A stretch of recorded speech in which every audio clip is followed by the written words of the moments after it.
Hello everyone and welcome back to SevTech Ages of the Sky. This will be the 8th episode in the Let's Play.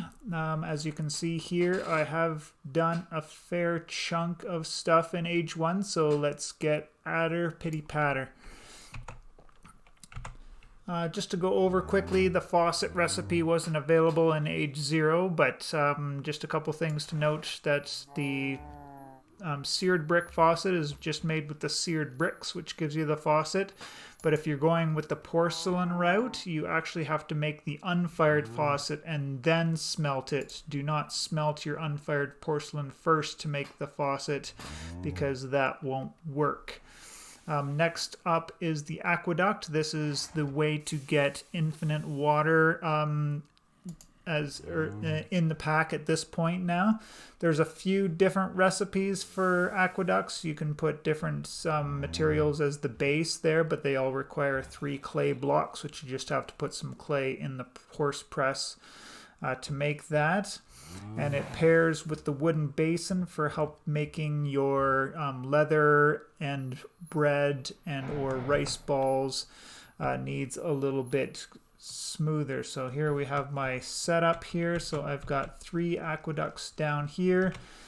This will be a source block, this is a source block, and this is a source block as well, so that if I accidentally pick up that one, it doesn't screw over this. But these 2 will be the infinite water sources. So I can pick up as much water as I want from those ones.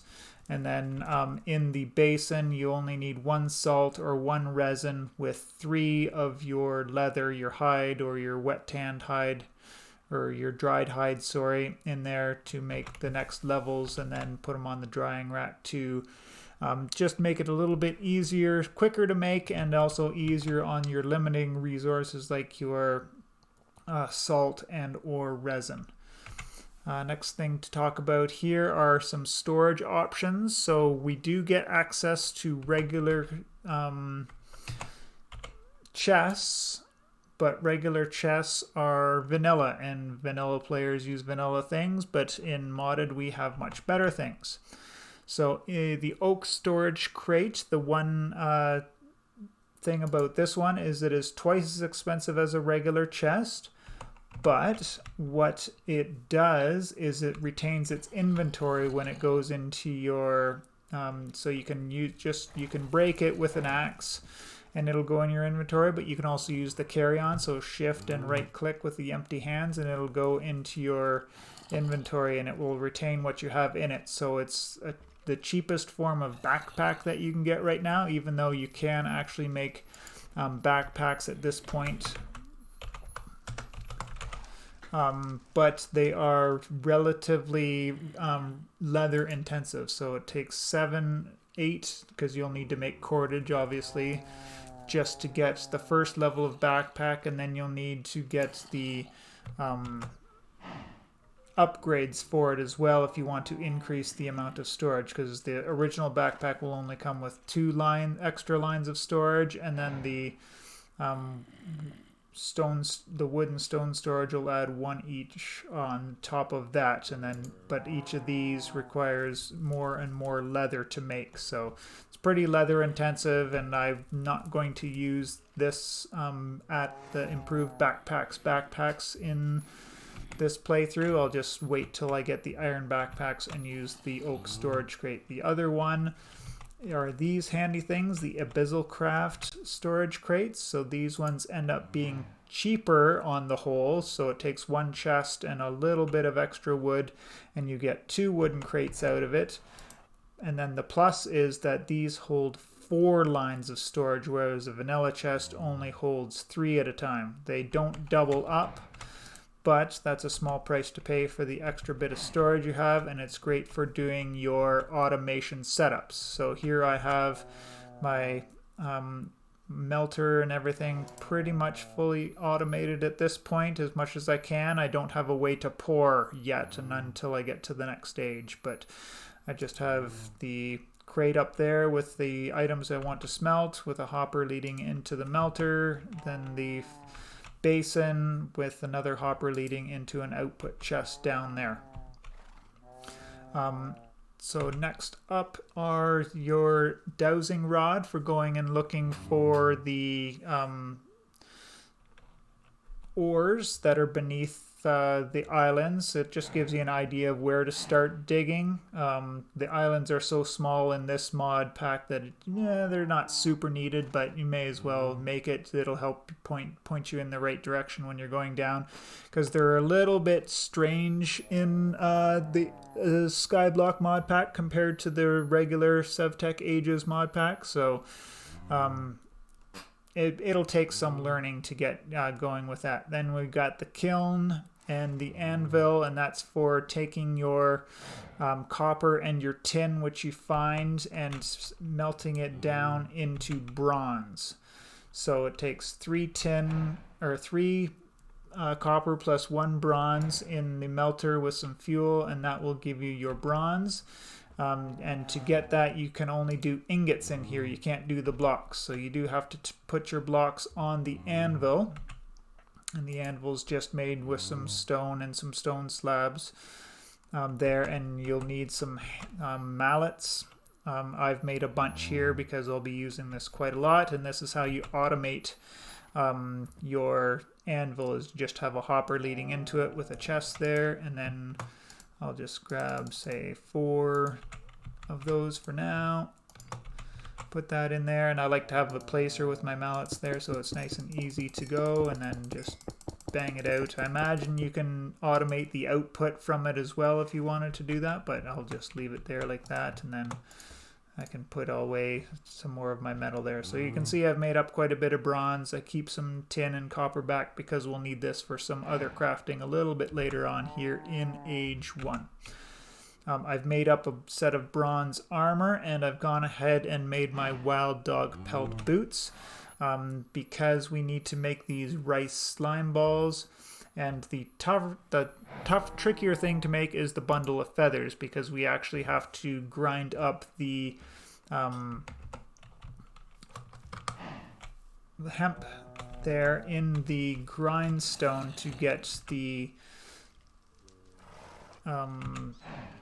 bolt, or the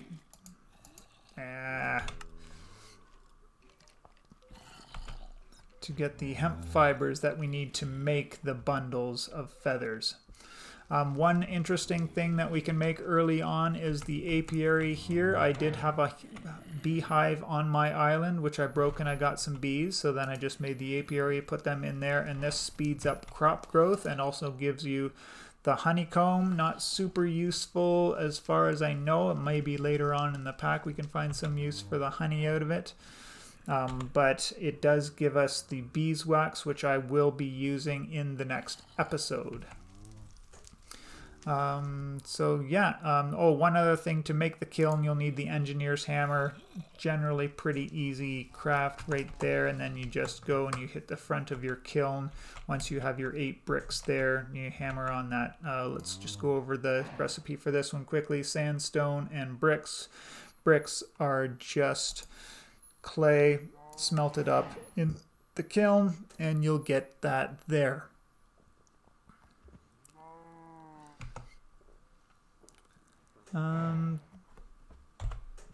So yeah, we've gone over all of the crafting things, the little bits of automation that are going on. I started a little bit of a build here, so I'm not totally caveman anymore. As we're going up in the ages, I'll be making better and better builds, so nice simple one to start there. I did get a chisel, but unfortunately I chose the olive wood because I started with some olive trees here on my island. So to make the chisel, and the olive wood is one of the kinds of wood you can't make a better design out of, so that is what it is. Looking forward, I got tons of this hemp ready so that because it will be used extensively in the Better with Mods stuff that we'll be doing later on in Age 2. That's this whole line here, so we'll need some of it there. And the other preparation that I did do was just getting lots of charcoal. So I found flying around and looking for coal underneath these islands a bit tedious, especially since if you look in the advancements here, it'll tell you which biomes to look in to find them. So in the Darklands, forest, and roofed forest biomes, I just had trouble finding them because those biomes also hold other things. So the roofed forest also sometimes will have tin in it, but tin's also found in birch forest plains and savannas. And then the copper is found in Darklands, so kind of conflicting with the coal there, and forest again conflicting with the coal. So I got a little bit frustrated looking for there, and then just decided in this pack I'm just going to farm up tons and tons of oak wood and then make great big charcoal pits so that I can get my charcoal or my coal a little bit easier this way. So pretty good addition to this pack, I think.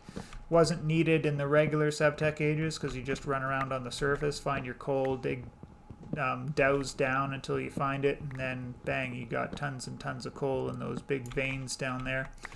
Whereas in this one, it got a little bit frustrated looking for the coal, so I just ended up doing the charcoal route. So